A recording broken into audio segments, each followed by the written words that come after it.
Sparkles. In Kalarabanka village lived two girls, Ashima, rich yet humble, and Chithra, poor yet full of dreams. Their friendship grew, but life tested them both. This story shows, money or poverty doesn't matter, only karma does. Rich or poor doesn't matter, karma does.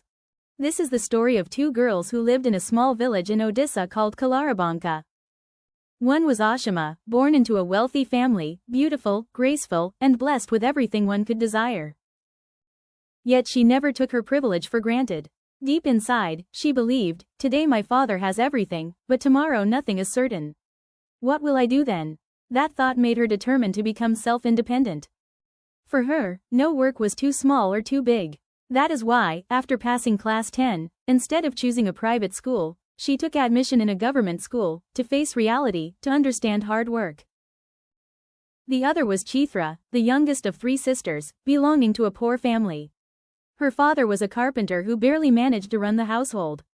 Chithra, despite her struggles, was full of dreams of living a life of comfort and luxury one day. Her thoughts were modern, but often detached from reality.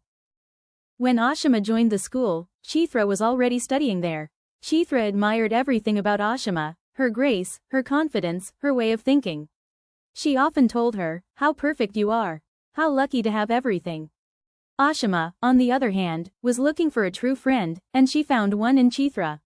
She would often share her things, and soon their friendship grew strong. They visited each other's homes, too. Whenever Ashima visited Chithra's home, she was touched by the warmth of Chithra's mother. Despite her poverty, she always helped others with a smile. Ashima began to see Chithra's mother as her own, considering herself lucky to receive her affection. But when Chithra visited Ashima's house, she felt something different. Looking at the big home, the expensive clothes, the makeup, she secretly wished, why didn't God give me a life like this? Sometimes, she even used Ashima's clothes and makeup, just to feel what it was like to be rich, living her dream for a moment. One day, misfortune struck. Chithra's mother fell seriously ill. Her elder sisters were already married, so the burden of responsibility fell on her. Her mother asked her to stay home and help, but Chithra refused. She said, "If I don't go to school, how will I ever fulfill my dreams? Someone or the other is always sick, but my future is more important."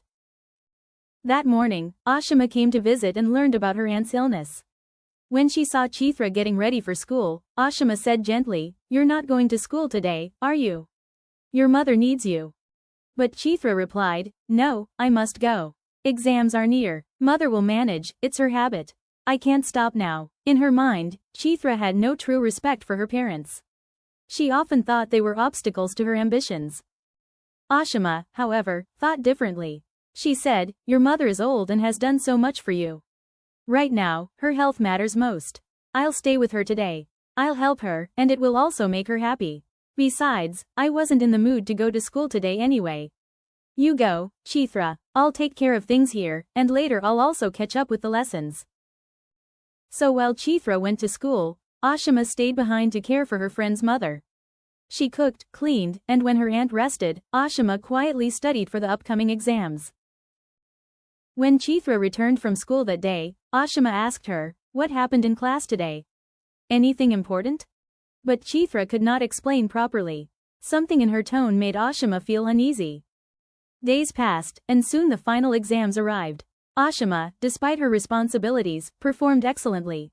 But Chithra, who spent more time dreaming than working, failed. Years later, Ashima went on to study in a top college. She built her own business, became successful, and even started charitable work, caring for the elderly and supporting the needy. Chithra, however, kept looking for shortcuts to success.